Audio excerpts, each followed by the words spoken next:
Hello. Welcome to the Creators Lounge podcast. My goal is to create a short-term podcast that examines a specific field, such as music production or fashion. My hope is that you will hear something of value and apply that to your own life or your own art form, whatever it may be. This season we are examining music production, so sit back, relax, and enjoy the show. Alright, hello everybody, welcome to the Creators Lounge podcast. I'm your host Ben Jaye. Today I have a super cool guest with me. His name is Ice Cream Colt. Ice Cream Colt, my man, tell us about yourself. Hi, I'm Ice Cream Colt. I'm a producer and electronic musician from Seattle, Washington.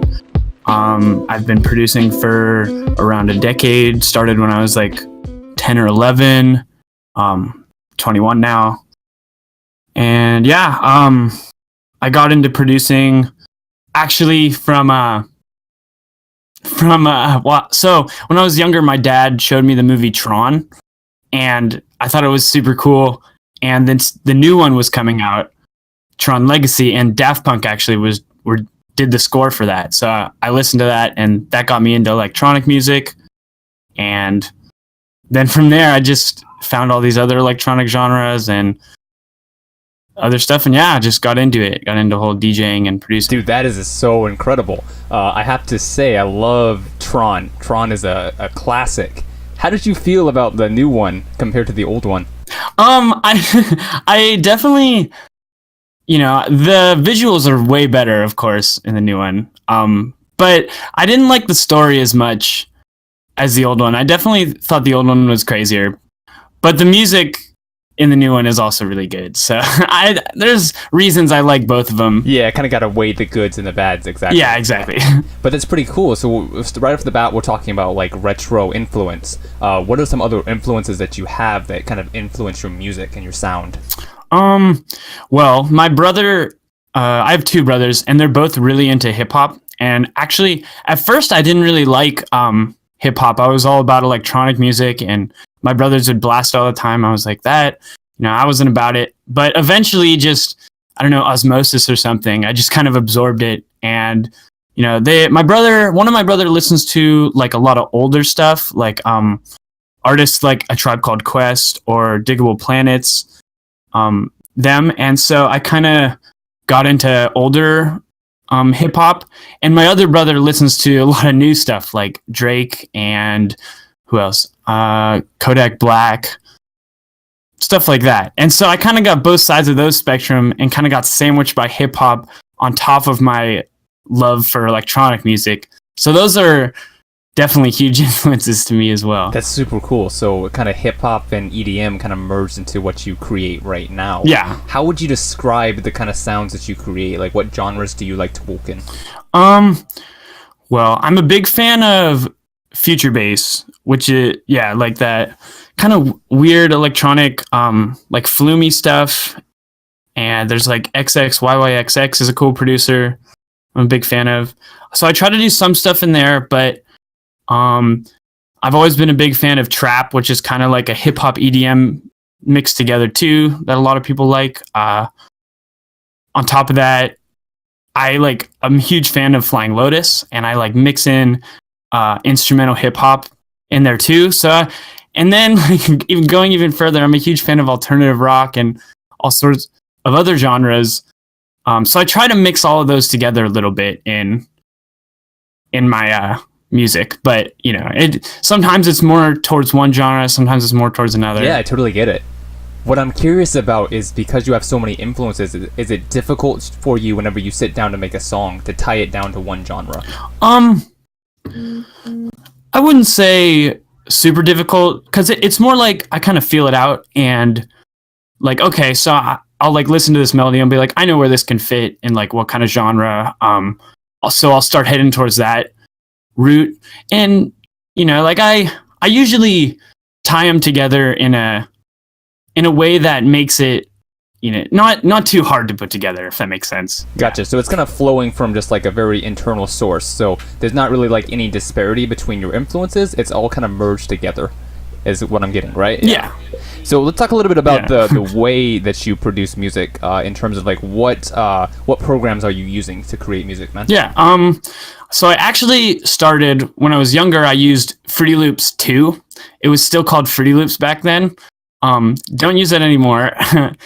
It was super old, and some of my friends introduced me to Fruity Loops 10, which was now FL, and I've used that FL10 for most of the time I've been producing, probably for like the last 9 years. And then recently I just switched over to Ableton 10 actually.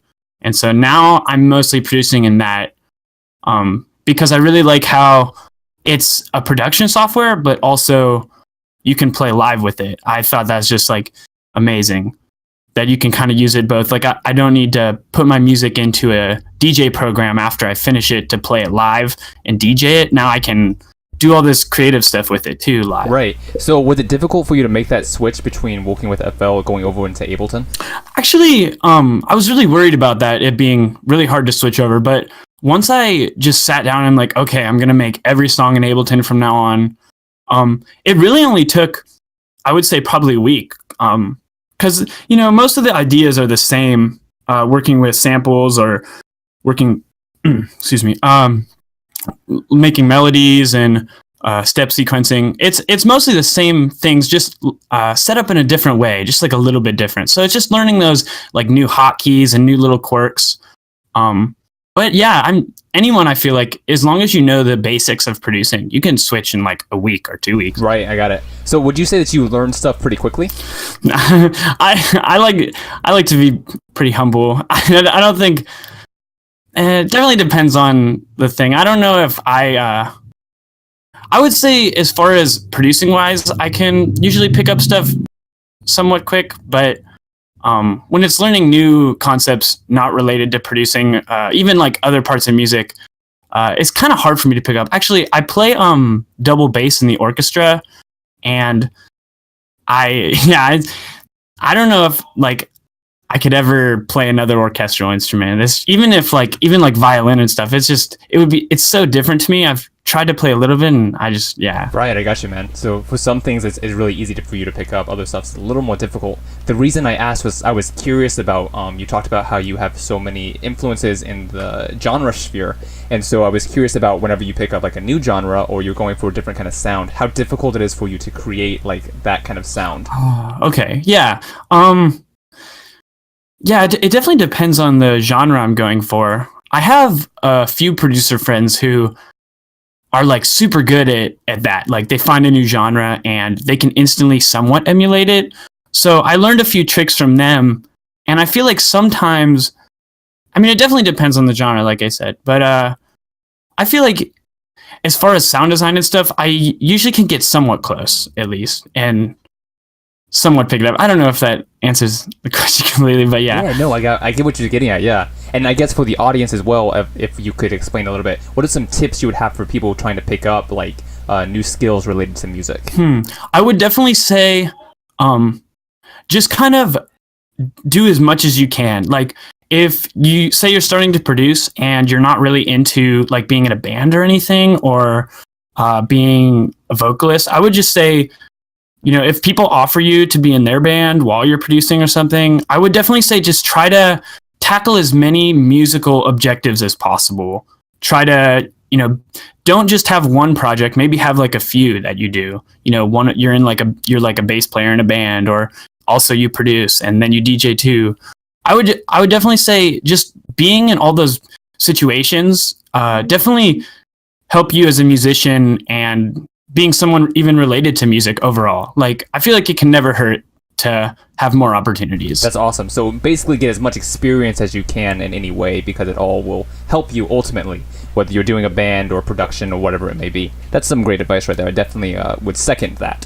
One thing I've noticed is that whatever we consume or whatever we put ourselves around, it does ultimately like reflect itself like in what we do.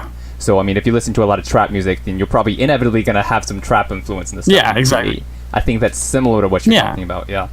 So, we're talking a lot about, like, the production side of stuff and how to create music. what is your process for the song creation process? Like, how do you begin to make a song? So sometimes I actually think of melodies like while I'm in the shower. I think of a shower as a great place to, gather your thoughts. So I've had a few times where we have a piano in my room right outside of the bathroom. So I've literally like run out half naked and played the melody I was thinking in my head on the piano, and then later, get dressed and then go upstairs and make a song from that. So sometimes it's just thinking of one like on a walk or something, or if I just had some time to think of something in my head. I think it's always really fun to try to plot a song out that you were just made up in your head. I think that's always like the coolest thing. So I start there sometimes. A lot of the time though, I'll get inspiration just from listening to other music. I'll be like, I really like the synth in that one song. Maybe I'll try to recreate that through sound design. And after I recreate it, I'll make a song on my own with this synth or bass that sounds just like in that song. But maybe I'll change it a little bit and things. And eventually it'll sound super different from that song. But I started with a platform of being super similar. Same thing. Sometimes I do that with samples too. Like I'll take a sample maybe of a chord progression that I like, and then I'll make the song, and then I'll take out the sample so that it's like my own song. Those are some ways I start. It's really fabulous. The first point you mentioned, I was cracking up laughing over here.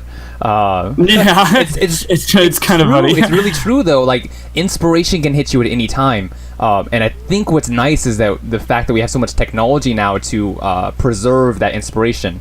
Like for example, if you have an iPhone, you can just record like a voice note. If you have the piano outside your bathroom, you can just record it with that.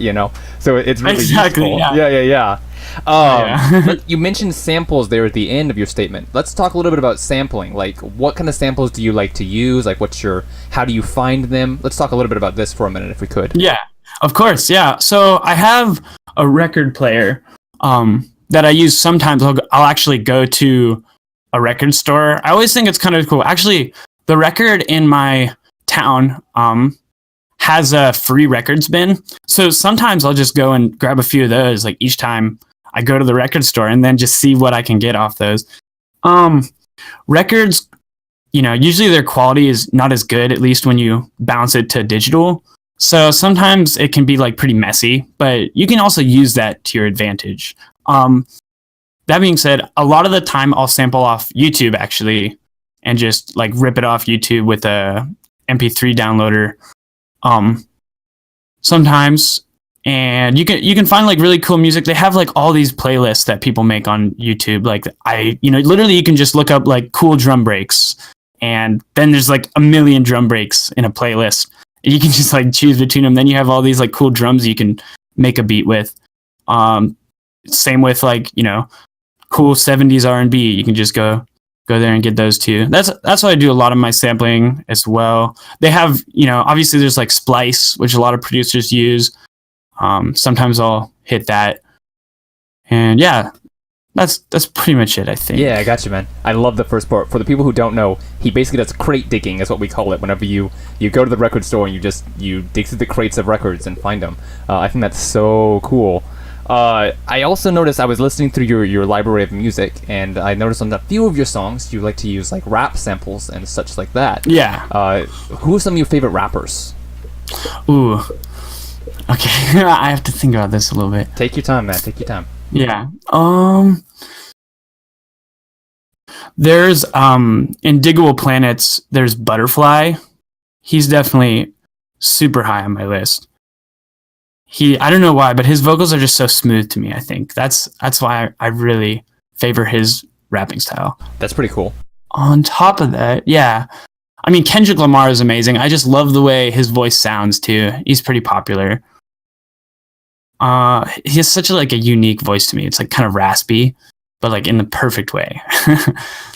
No, precisely, man. And that's what I noticed, is that a lot of people are into rap thinking like rap is aggressive or rap is powerful. But the artists you're naming are a little more like off the beaten path. They have a unique style to them. Yeah. No, I've always been a fan of the more smooth and jazzy raps, actually. Also, Phife and Q-Tip from A Tribe Called Quest are another big rappers that I like. I've always been more of a fan of smooth, laid back, relaxed raps as opposed to those aggressive ones. But I do like those, from time to time. Yeah, it's all like different times. Yeah. How do you choose like which raps to sample in your music? That is actually a hard question that I don't even know if I could give you. Like, this answer might, it changes every day. But most of the time when I do sample rappers and put them over beats, I pick ones that honestly, the ones that I'm just like listening to at the moment. I'll just be like, wow, I wonder if there's an acapella of this song. And like, I could just throw it on top of this beat I just made. There's no like thought into like, oh, maybe this rapper would fit this song, or I should do a lot of looking. Like, really, it's usually just an impulse decision, actually. Yeah. So kind of just like flow state, basically. Yeah. I love that. That's great. Yeah. Actually, me and Ice Cream Colt, I talked a little bit about Bruce Lee previously, which is why I see like the kind of connection here between like Bruce Lee's like flow state theory and what he's talking about with his music creation. Riley, do you want to talk a little bit about Bruce Lee for a minute? Yeah, of course, dude. Like, how has Bruce like influenced your life? Like, what's your relationship to him? Oh, so my dad showed me Bruce Lee probably like actually pretty recently, like probably like 5 years ago. But yeah, apparently his gravesite is in Seattle, and so I visited it like a few times. It's amazing, or like close to it. But we've watched a bunch of his movies. Like Big Boss. I don't remember all the names of them. Fist of Fury, Into the Dragon. But yeah, dude, I've seen them all. Into the Dragon. Yeah, dude, I've seen it a good amount. I don't know about all of them. I think I've probably seen like 4 or 5. But yeah, they're amazing movies. I love Bruce Lee. I love I don't remember which movie it is, but the one where he fights Chuck Norris. That's a good one. Way of the Dragon, it was called. But yes, Way of the Dragon. Exactly. Yeah. Okay. Yeah. And I think that's cool. Would you say that? Because I want to talk a little bit about the inspirations here. Would you say that people like Bruce Lee, or it could be anyone, it could be an actor, it could be a painter, like what are some influences outside of music that kind of affect the way that you create stuff? Okay, good question. Let's see. My brothers are really big basketball fans, and there's this one basketball player, Joel Embiid. I actually don't remember what team he plays for because I am the worst person. He's on the Philadelphia 76ers. Yeah. There you go. Yeah. Yep. I actually really he did an interview on this YouTube series Hot Ones. Is that the one when they eat the hot wings? They eat the hot chicken wings. yeah, the hot wings, dude. I love that show. But he was on it, and I just really liked the way he's like really driven. It seems like, and I really like how anyone who's like super driven like that. I know that's pretty general. Like most people who are on Hot Ones are probably pretty driven, but yeah. But like I don't know, the way he did it, I really enjoyed. There's some about basketball players to me, like my brothers, they can turn any like situation, even definitely off the court. Like we'll be in an airport and it's like the most boring moment you can be in, and they'll turn it into something fun. They'll start messing with other people in the airport, or and like just having an amazing time from nothing. And I really like, I don't know how to capture that in music, but I've always like enjoyed that atmosphere of taking something that can be boring and turning it into something actually really exciting and amazing. Ooh, dude, that's good. I love that. I love that right there. Yeah, no, I totally get the vibe you're talking about. And I think it's so cool that you're so close to your family. Like throughout the recording today, like you talked a lot about your father and your brothers and stuff. That's so cool that you were able to have a good relationship with them. Yeah, actually, I've moved probably like 6 or 7 times since I was young. So I moved a lot when I was growing up through elementary school and middle school and high school and stuff. So really like family was the only thing like super constant. So yeah, I'm pretty close with my family, I would say, since we moved a bunch. Right, I got that, man. I got that. I can relate, actually. It was the same way for me. I've been moving ever since I was born. So the family tie is very strong. It's interesting because you'll meet other people who don't have the same connection, and it's just the contrast is very interesting to me. It is, yeah. You talked also a little bit about how Joel Embiid had like such charisma and such like energy. Yeah. What would you say for yourself? Like, how do you view your energy? What do you think of your energy as? I am so actually going back to the moving around stuff. like earlier on, I was a very introverted person and super shy and quiet, and honestly quite anxious about life in general. So I was very like, yeah, like just you'd talk to me and I would say like a few words. But we moved to Seattle probably like 10 years ago. It was October 2008 is when we moved here. And my brothers kind of like just started, they're much more extroverted people, and they go out and talk to people, and I kind of like just hang out with them and hang out with other friends, and you kind of learn that you need to make friends when you move so much. And I mean, you probably know a little bit, but yeah, no, I'm familiar with the situation, but it's so interesting to hear it from you, though. Yeah, and yeah, so like eventually I was like, I have to make friends, so I kind of became more of an extroverted person, I would say.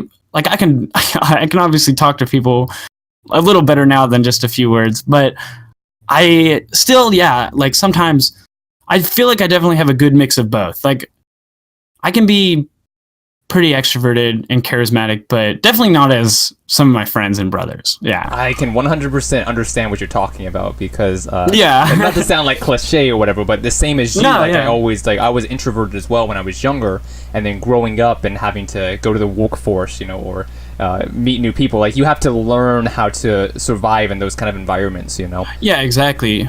And I don't think that it changes that we're still introverts. It's just that we also know how to tap into like the extrovert side as well. Exactly. But, yeah, that's right on the money. Yeah, that's exactly. Man.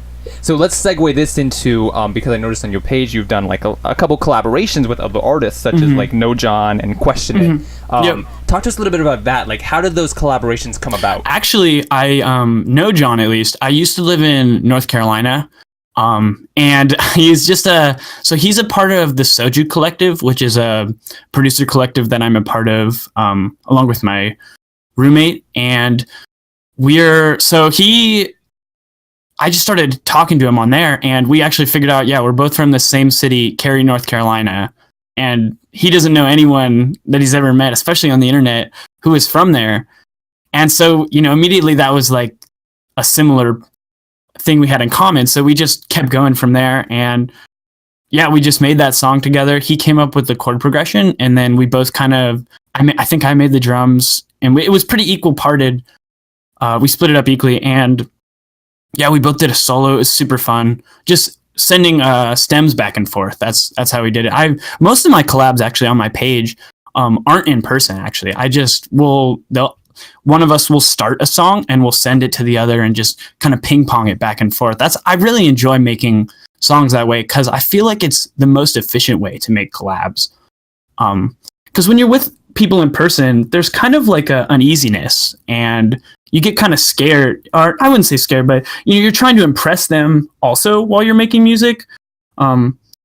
Sometimes you're not, sometimes it's relaxed. Right, but the game of egos is kind of going on. Yeah, exactly. Yeah. But when you're just ping-ponging it back and forth, you're both like in your own little space, and you can kind of get in the zone more, I feel like. It's much easier. That's super cool. What benefits would you say that doing collaborations has versus doing solo work, and vice versa?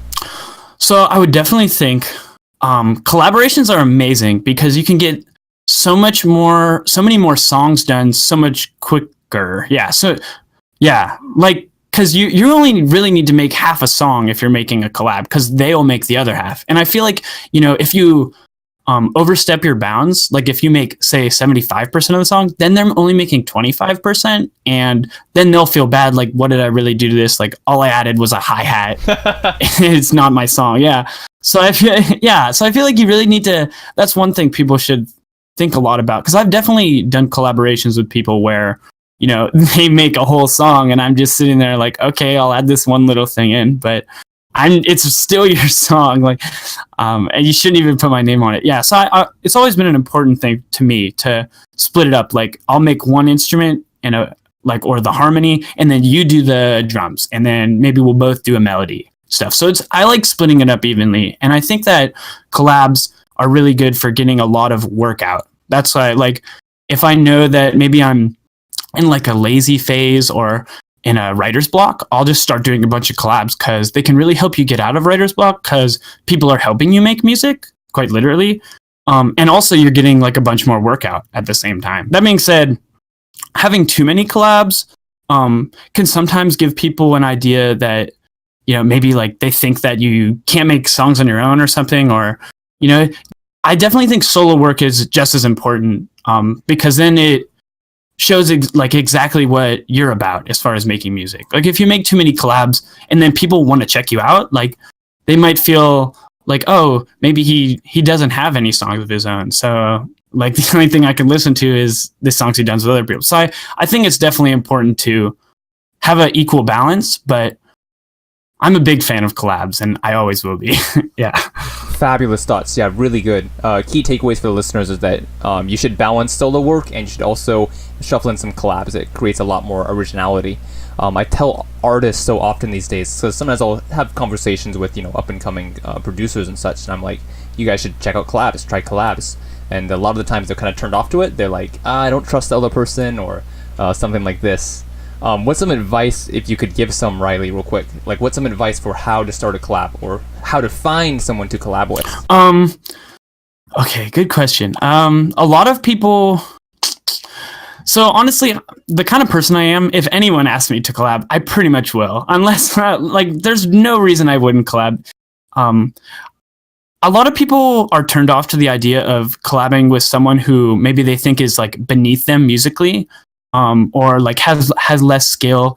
I actually think it's important to collab with them, because then you can like take their idea, and it helps it shape you a lot if you can take something that you think sounds like rough or bad, or maybe you're not used to it, and then turn it into something that you like. I think that that's very important that people do that. I feel like not many people do that very often. And I've had a few collabs where, maybe I wasn't agreeing with what they were making, but then we could come to a cool compromise where we both really enjoyed where it's how it sounds. I think where I find most of my collabs though is from people I either know or meet, and I think are just cool people. I think it's important to find someone that you can hang out with, or like, at least if you're making a collab in person, can be next to for however, producing takes a long time. Making songs in general take a long time. So you're going to need to be able to be in a room with a person for a while. So I think that's important. Even if it's online, just the ping pong stems back and forth. I feel like you should have a connection with that person to some degree. Just any person who you like, generally, I think you can make a collab regardless of skill level. Yep. I definitely agree with everything that you said. I think the interesting thing to pull out from that was that you pointed out that collaborations are not only good for your musical growth, they're also good for personal growth in terms of like helping other people or growing from that person and like the relationship there. I think that's super cool. One last thing about collabs. What are your dream collabs, my man? Top 3, I guess, top 5. Go ahead. Yeah.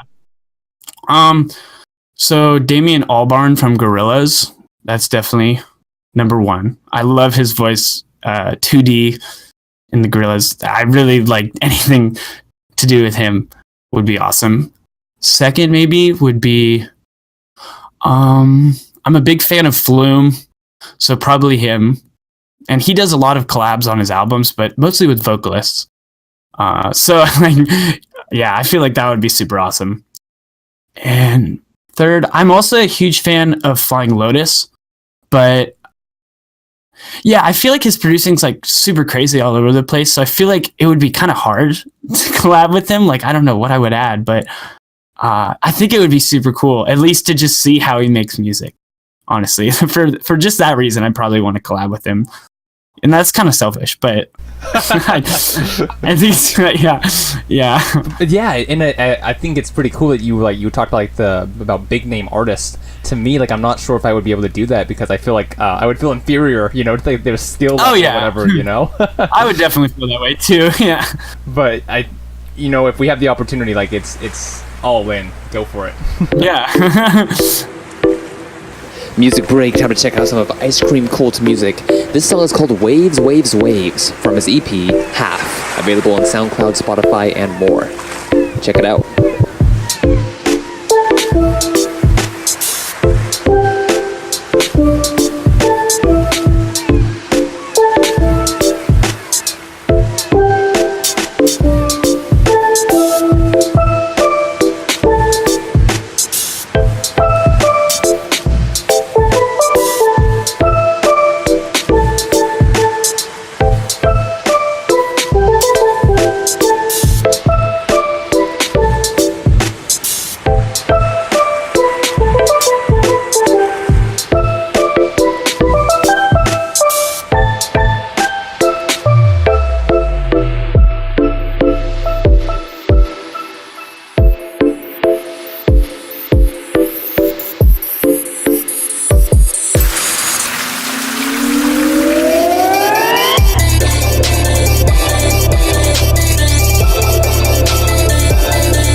want to jump back real quick, Riley, because you talked about being part of the Soju Collective, and those guys are doing quite well these days. Honestly, they have a good amount of attention, and I think they have a lot of potential for growth as well. Do you have any label affiliations? Are you signed to a label at all? So, I was, but so there was this one record label called Sound Bucket in the Netherlands, and they signed my recent beat tape, Letters to Molly. But after a while of that being uploaded, it was probably like uploaded for probably like 2 or 3 months. And it still is on my SoundCloud page, but it was also uploaded on YouTube and Spotify and like all over, but it's taken off everything except for SoundCloud now, because the last song, That's Thoughtful, on the beat tape is heavily sampled. It's the only song where I took a sample of a loop from a song. So, I didn't like chop it up or anything.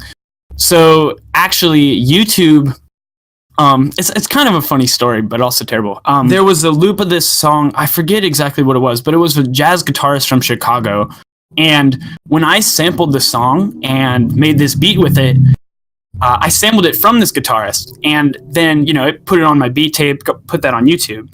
And YouTube's demonetization software, or copyright analyzing software, actually said, since I released the song through a record label, said that the guitarist I sampled from copyrighted my song. And so he got pinged for it. And it became this huge fiasco because he was like, you used my guitar in your song. Like, I have to take my video down. Yeah. And so I was freaked out, like, holy shit. My God. And I told my record label, and they got super mad because I signed a contract and I didn't see. Yeah. So it was messed up, but we got it sorted out. At the same time, that kind of goes both ways, though, doesn't it? Because like I feel like they should have took the responsibility to look through your music and have noticed that. Yeah, of course. And I actually redid the song with someone else playing guitar. So the song is completely royalty free now. And I've sent it to another record label, actually, and they said they would pick it up, but they've also not contacted me since I sent it to them. So I don't know what's happening now, but it's supposed to be uploaded under a new record label soon. But that was at the beginning of this summer, and nothing has happened now. So I'm not sure what's going to happen. Pretty crazy game then. Like, playing the label game is a little bit difficult, it sounds like. Very. I have one album that I just self-uploaded through an aggregator. And it's been so much easier, but yeah, I think it's cool to at least have an album signed to a record label, but having just dipped my toe in the record label field and already like getting destroyed, like, I don't know like how much fun it would be. Yeah. It's already pretty rough. Yeah, it's difficult, man. But I guess at the same time, like, if we don't go through the hard things, we can't get to the good things as well. Exactly. Yeah. Do you think that someday you want to be signed to like a record label of some kind? Yeah, I actually sent I have that new album coming out, and I've sent it out to a few, but we'll see. We'll see what they say. Yeah. Right, gotcha. Good luck with it. Best of luck with that, man. Thank you. Yeah. And again, like, I'm very sorry, like, about the drama you're gonna have. Oh, you're good. Very unfortunate, and it's so. I always get a little bit like about like sampling, because sampling is such an important aspect of music. I feel like, but at the same time, like, there's always the copyright issue. And the monetization issues. It's disappointing. It has to be such a Game of Thrones, basically, like, with labels and all that kind of stuff. But so would you suggest that other artists sign to labels, or do you think that going the solo route is a better option? I think it's definitely important to try it. I think you should definitely, like, send a few demos out. I don't know if I agree exactly with signing your artist like right away, but definitely like an album or two. It can't hurt. You just try it out, even if like, they want like 50% of the royalties or something. Like, that's a lot of the cut, but like, it's still, I feel like, just try it out. see how you feel, and then if you don't like it, you can always go back to self-releasing things as long as you're not signed to a huge contract. So yeah. Right. Yeah. And if we could talk about it for just 1 minute, I am curious about like what kind of benefits did releasing an album on a label? What kind of benefits did come with that? Usually they, at least the one I did, most labels do it differently. I actually internshiped a little bit for a record label in Seattle, and that label, Knick-Knack Records, it's called, it does things completely differently than the record label that signed my album a while ago. So, Soundbucket, they do a lot of like, they'll market it all over YouTube and they'll put it up to most online stores for you. That's usually what I've found record labels have done for me in the past. Well, Soundbucket's the only one I've been signed to, but at least as far as I know, most of the time they'll market and put your stuff out there all sorts of places for you, which is really cool. They do a lot of the marketing side, because when you're doing it, trying to release something by yourself, you have to do that yourself. And that's a lot of work on top of making a song and mixing a song and mastering a song and, like getting the album art. There's like so many parts on top of thinking of a song. And like, I feel like the less that you have to do, the better you will be at the things you have to do. So that's why I feel like a record label definitely could help. Some labels, like the one I internship for, only do like physical things and they leave all the digital stuff to you. So then that's like a whole different ball game. If you want like physical releases in a store, which is definitely good for Seattle. There's a lot of there's a big music culture around here, especially with physical music. But my kind of music and a lot of the music I like is mostly digital and online. So I feel like I need to have most of my stuff online anyway. So that is something you got to figure out, is this record label will only, is more of like a physical record label and putting it in their store, or if they'll do a lot more for you and, put it online and put it in a store, or, just put it online. Usually they'll help you market a lot, but you got to watch out because sometimes it's not exactly what right. you're So do some research and be educated before making a decision like all out. But yeah, great thoughts for sure, man. I want to jump over because I noticed when I was browsing your stuff on YouTube that you had been featured on like popular channels such as like Anime Vibe and Zeros and things like that. Like, how did that happen? How did that come about? So actually, Zeros was the first one, and that was insane. So I made the remix Sad DNA in a week. I had not made any lo-fi hip hop in my life before that, except for maybe like 2 beats I had made. Basically, I was like basically a noob at lo-fi hip hop, and I was like, okay, I listen to this guy's channel a lot, and it looks like he always uploads like remixes of popular songs, but with like a lo-fi hip hop beat and twist. So I was like, I feel like I could do that. Like, this doesn't seem that hard. So Sad DNA, I made in a week, and I didn't even. It was like that's the least amount of time I've spent on a song. Really. I mixed and mastered it super basic, just like set the levels and boosted it, and just threw I made the song and just threw the Kendrick Lamar vocals on top of it. Actually, it was at the time where you couldn't even get like a real acapella of that song because it had just come out like pretty recently. So I actually got this shitty acapella someone had tried to make through phase cancellation and did some EQing stuff, and it still sounds pretty ass. And actually, maybe I shouldn't say this, but if you listen closely, you can still hear the original beat a little bit in that remix. Yeah, just honesty a little for bit. The win. Honesty for the win. I know. So you can still hear it a little bit, but yeah. So basically, I just threw it up there and sent it to him, and it was probably like a month or like a long while after I'd sent it to him, and my roommate comes in after, I think it was after like Christmas break or something. He's like, dude, your song is on Cirrus's thing. And it's like, holy shit. Yeah. I was like, that was an amazing, like Christmas I didn't Day. even, Yeah. Yeah, dude. Honestly, most of the time my tracks get uploaded to channels like those. I don't even notice it first. It's always my friends will Snapchat me or text me. I'm like, holy shit, really? What the fuck? Dude, yeah, that's fabulous, man. That's super cool. Do you submit your music, or do they just find it on their own? So Because you mentioned, I know that for Ceros you submitted it, right? yeah, I definitely submitted. Most of the time I do submit, but actually Anime Vibe is a weird situation because I submitted them one song and they took a different song that I didn't even send to them. So I don't know if that means they're gonna, because they said they liked the song I sent them, but they took Night Ride, which is a different song, and it's not the one I sent them. So yeah, I don't know. So they picked something else that I didn't submit to them, but I did submit something to them. So it's kind of weird, but That's pretty cool, though. I mean, it means they checked out your music, like they listened to it and stuff. So that's great. I know. Yeah. Yeah. No, I have no complaints.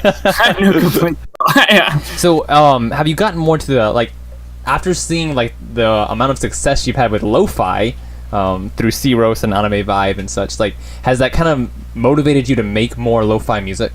Definitely. So actually, like, I was making a lot of lo-fi, especially in this past year, but I really like electronic music, and I don't want to. The one problem I have with lo-fi is the artists in lo-fi are kind of a blur, and it's very much like super heavy on the genre music. Like, I feel like if you listen to lo-fi, most people aren't thinking about the person who produced that song. They're just thinking about that song, you know?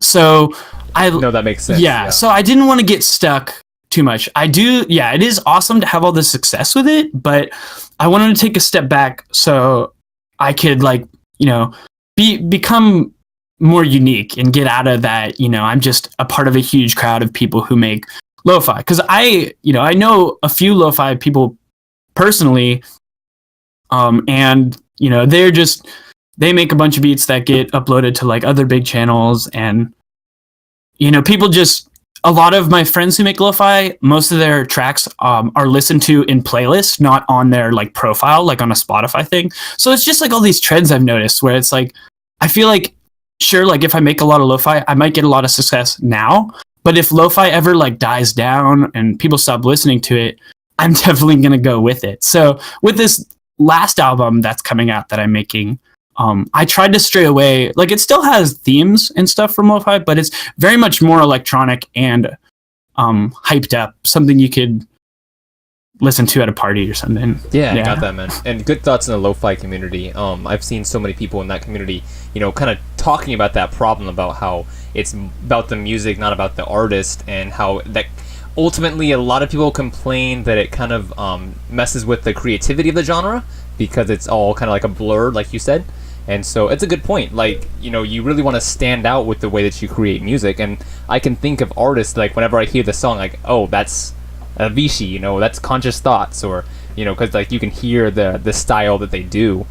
Let's talk a little bit about genres. Like, what genres are hot on the playlist right now for you? And, like, what genres do you think are set to blow up big within the next, like, 5 to 10 years?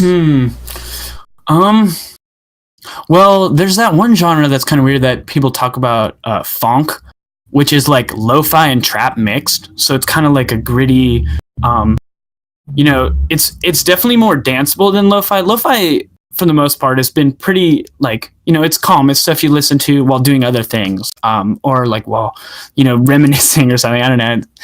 But funk, like, is more of like I could see it more played at, like, parties and more people, like, focusing on it. I think that could definitely get bigger, but I'm not too sure.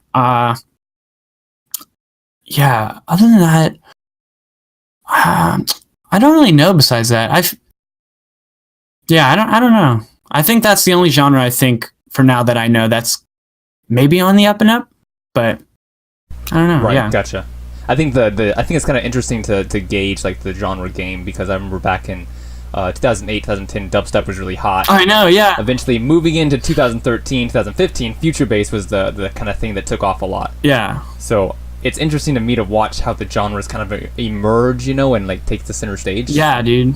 Yeah, actually, funny thing, my roommate is like still a huge dubstep fan, and he's like, it's funny, he listens to, like, the grimiest stuff, and it's super hard. And I actually sold my old DJ turntables to him, and he sometimes, like, if we go to a house party and we're DJing that night, like, he'll come in, he'll play, like, the last set or maybe even earlier, and he plays this, like, super hard dubstep, and yeah, everyone's kind of, like, past that now, and it's so funny, like, he's super into it. And he has like a group of buddies who are also like still about that. And it's cool to see like it's still alive a little bit at least. But yeah, it's definitely not as widely accepted as it used to be. Yeah, dude, that's true. I think part of that could also be due to the internet as well. I think is gonna boost that because the internet connects everybody, right? So on the internet, like even if you do a genre that's kind of been marginalized or not popular anymore, like there's still an audience for that. You know, there's still people who vibe with that sound. And you know, genres, I don't think they really go away. They kind of can be reinvented though, such as like drum and bass, which was huge in the 90s and then kind of died out and then came back again, like with the rise of EDM music. So, you know, stick with your sound, see where it goes. Mm-hmm. I agree with that. Alright guys, some more music. This time it is Ice Cream Cult's flip of a Tyler the Creator song. This track is called Sometime. Enjoy.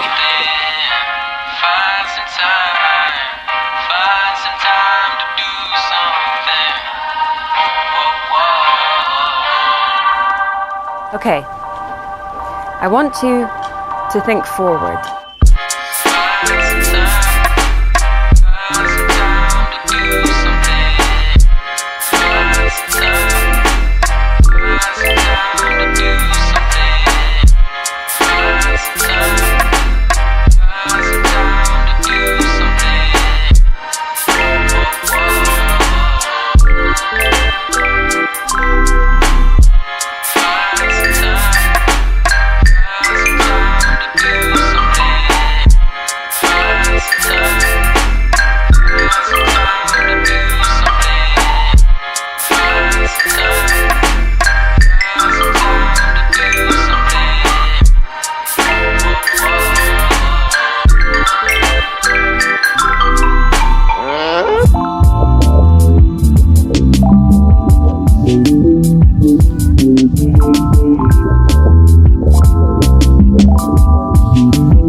Riley, tell me a little bit about like what kind of heights do you want to reach as a musician, as a producer? So my dreams have always just been to be just to play a show live. I feel like that's always my end goal in making music, is I want to play something to listen to live. Now, lo-fi is not really like I've had a few experiences where I play lo-fi live, and you know, my other friends will be like, oh yeah, you can play like the first in the set, or you can play like the last in the set, but you know, like the middle of the set is where people want to, you know, dance and stuff. So your music is kind of like too relaxed for that. And I've always been like a little bit heartbroken, but you know, like it's true. Like lo-fi is, you know, at a party, people sometimes don't want to listen to that. So that's something I've always thought about. But yeah, my end goal has always been to play live, which is why I've been making a lot more live attuned songs and stuff I can like remix while playing live and stuff and really mess with. Lo-fi, I'm sure, could be better if you go to a show just for that, like all these people. But yeah, like playing at a house party and stuff, you know, I always get moved to the first or last set if I'm doing a lo-fi set. Yeah, but that's always been my goal, to play live shows. What's like the motivation to do live performances? Like what draws you to that? When I was younger, going back to that, talking about being introverted, I had always had this innate fear that, oh, like I'm never going to be able to have fun and go to parties because I don't talk to anyone, and I'm not going to get to meet anyone or like do anything. So I felt like that was part of the reason why I came to music, because I was like, that's my in. Like I'll be the DJ, and then I'll be super cool, and I'll get to go to the party, and I can still be quiet, kind of, you know. So that was like part of it. And then I just, you know, started getting into it a little bit, and like my friends offered me to do shows at their house and house parties and stuff. And it's just like, it's so, I don't know if I could explain, like, you know, there's an awesome feeling in releasing music and seeing it get uploaded to like those huge channels and seeing all the comments and stuff, but seeing people's reactions live to your music and seeing people dance to music you've made is unreal. Like live. Yeah, I really like, I know some people like want to play like giant shows with like thousands of people, and that would be awesome, don't get me wrong. But seeing it in a tiny room and seeing like, you know, human emotions up close reacting to your song is like unreal. It's like one of the craziest experiences. Like I'm making this person dance. That's crazy. Dude, that's super cool, man. I love the energy behind that. I love that. And you talked a lot today about being introverted and overcoming that, you know, and kind of dealing with that kind of stuff.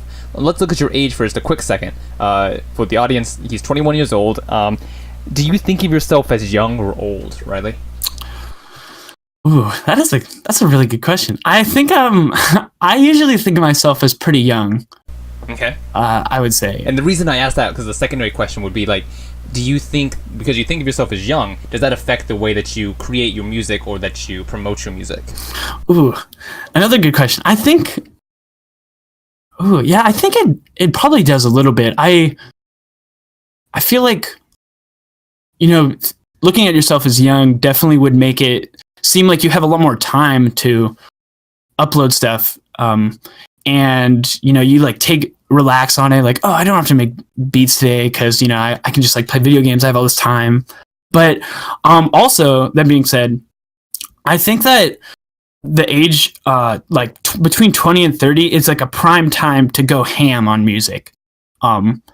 So, and my roommates all make music too. So I'm even said that, like being young and feeling like I have a lot of time, I feel like I still need to like hit this target right now in my life and like make as much music as I can so that people like it'll help me more later. I get that. I really get that. So basically like what you're saying is that you're not using the youngness as an excuse. You're using it as like a motivation, like to do as much as you can right now. I think that's really important. And then real quick, if you want to talk to the viewers real quick, other producers, like what are some mistakes you see other producers doing right now? I'm not sure if there is any, but if you could like give some tips, you know, like good things and bad things, you know, that they should watch out for. Yeah. Okay. Let's see. I think that one thing is people do is some producers I know, they like to jump the gun in. I feel like it's very important to spend a lot of time on your like what you want to do musically and don't market yourself super crazy from the get-go. I spent a lot of time, off the internet making beats, and I never uploaded things for like super long until I got like validation from my friends. Like, yeah, this is like good. I'm sure someone would listen to it. I think there are some producers who upload them early, and actually, like thinking about it, like that's not really that bad of a thing. Like, I think you should always put your music up. Actually, now that I say that, complete 360. But, yeah, some people I feel like are more into marketing themselves than music. I think that's the problem. I think you should market yourself, and that is a huge part of making music. But I feel like spending a lot of time and really loving the music you're making. I'm sure everyone who makes music loves it to some degree, but you know, I feel like you got to really fall in love with it before you start promoting yourself to a huge degree. Like there are some people who, you know, it's all about like the follower count or, you know, how many views you're getting on your songs. And I know other people who have like no views, but they're making amazing tracks. Like I feel like people should not just judge songs by how many people are listening to it sometimes. Because I think real good songs, you know, there's always people saying like, you know, I listened to this band before they were big, you know, like that. Listening to a really good song that no one's heard of is like always an amazing feeling for people. So it's like kind of a balance. I feel like producers need to find a good balance between marketing and making the best music they can make. I think that's one thing I would say. Really, really, really valuable insight. That's really good. Yeah, essentially, like, be careful of the balance between art and business because it is easy for the business side to overtake the artistic side. Exactly, yeah. Definitely aware of that these days. Riley, I also wanted to ask you real quick about your name. What is the name Ice Cream Cult? What does that mean? So, actually, my girlfriend and I eat, like, a lot of ice cream. And that's kind of like a dumb way to come up with a name. But I don't even remember. I think she was talking to me one day while we were eating ice cream, and she said something about like the ice cream being cold, ice cream cold. And then we just came up with ice cream cold. And I thought it was like so weird. I was like, that's a cool name. Like, it's literally like the stupidest way to come up with a name. But I was just like, yeah, that sounds cool. And then I just, started throwing it on, started making branding. And I was like, this is sick. Like, I'm going to keep this. The only problem, like I mentioned to you before, is a lot of people get confused and think it's a group. And also, like, I was always a little bit skeptical about having cult in a name because, sometimes I feel like a name is very important, as well as album art, because, that's the first thing people see sometimes when they're looking at you as an artist. And having cult in my name was like, I was like, maybe little, parents and little kids, like, they wouldn't want someone listening to some sort of cult. That could be like kind of a turnoff, like automatically for some parts of my audience because of my name. So I was kind of worried about that, but like, then I was thinking about it. I really don't care. I'm just going to get the kind of people who I want to listen to my music anyways. Yeah, exactly. But yeah, I'm not a group. I'm one person. That's really interesting, man. You put so much thought into that kind of stuff, and I think it's really, I respect that. I think that's cool. Thanks. Yeah, I think it's somewhat important, but I think it's also important that you make a name that you just like. Like, that's the most important thing overall. I think putting some thought into those parts of making a name and having your album art and stuff is important, but ultimately, it's about the artist. It's, you need to have an identity for yourself that you can identify with. So, and you can't overthink it, right? Like, overthinking is such a bad habit. Yeah. Talk to me. You mentioned a little bit about the art, so let's jump into that just real quick. What's your inspiration for your album art? What kind of album art do you want to see on your stuff? Well, so with lo-fi hip hop, there's a lot of like that anime stuff, and I am a huge fan of anime. So I'll do a lot of like anime album art for those tracks. Most of my album art, like, I will either have like someone I know who's an artist draw something, and then I have this shitty it's called paint.net. It's like crappy version of Photoshop, and that's what I make all my album art in myself. And I learned how to use that. It's like an easier Photoshop. I definitely recommend it to someone who doesn't know much about graphic design and Photoshop, but wants to make super dope album art. Yeah, it's done me wonders. And you can get all these like plugins online for it. But yeah, so with lo-fi, I make most of my stuff like anime themed, and if not anime, like it kind of has a little bit of an Asian touch. I don't know why. I just feel like that's lo-fi a little bit to me. And then with my other stuff, I try to, I don't know, I usually just take pictures and just like whatever, just throw on some weird effects that I got downloaded from the internet and check it out, just mess with it till it's cool. But I think it's important to make things that are kind of a part of the song. Like if you have like a song that's maybe more relaxed or sad, maybe like putting in those cooler tones in there. And then like a more energetic song or like, warmer tones, something like that. I think it's important to have the album art like give you a little bit of a teaser of what the song's going to be like, but exactly kind of capture still like the theme of the song. It's whatever you want. And shout out, I love the fact that you were admitted to using like a non-Photoshop program. I think that's really important for artists to not get caught up on like that kind of status quo stuff, No excuses, make what you can, do what you can, Yeah, exactly. Because that's good enough. A lot of people, I feel like they need the best software out there, and you can do amazing things with subpar software. You really can. Yeah, like people don't sleep on it. Yeah.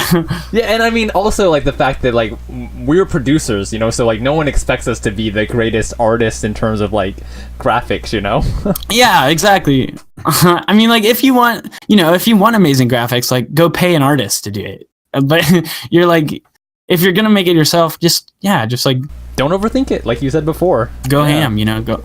Yeah. All right, Riley, let's go ahead and wrap it up. I want to do quick fire questions. I'm gonna ask you some questions, answer as fast as you can. Okay, man? Okay. Yep. All right, here we go. What is your favorite food? I'm a huge fan of tacos. My mom makes these really good homemade tacos. What is your favorite weekend activity? I actually just got a slack line. I don't know if you're familiar with that, but it's kind of like tightrope walking, and that is my favorite activity right now. What is your favorite color? I'm a huge fan of green. I've actually put a lot of thought into this. I used to be a huge fan of blue and yellow, but green has always been there for me since the beginning, and I just returned to it, and it's glorious. It's amazing. What countries do you want to visit? I really want to go to Iceland, partly because they have puffins there, and I've never seen a puffin in real life. Yeah, I really want to go to Iceland. What languages do you speak? I speak, obviously, English, mostly, but I took Japanese for 7 years. I'm better at writing, though, than speaking. And what is your favorite social media? I am pretty... I don't know if you count SoundCloud as social media, but that's definitely the one I am on the most. I'm pretty shitty with social media. I'm pretty off it. Probably my favorite one, I guess, would be Instagram. Alrighty, awesome. Dude, thank you so much. Everybody, this was Ice Cream Cult, real name Riley. Man, Riley, I had a great time talking with you today, man. That was incredible. Thanks, yeah, likewise, dude. I'm glad to be on. Is there any last words you wanna say to the audience? Any closing messages? I have a new album coming soon called Struck. Lot of new music too also coming. Hoping to play some live shows around the Seattle, Pacific Northwest area coming up. So yeah, stay tuned. All right, guys, if you were in Seattle, please check it out. I'm going to give some links to his music. His music is seriously good. It's very creative and innovative. So please, by all means, support him. Ice Cream Cult is the name. And we will see you next time. Thank you for listening. Goodbye.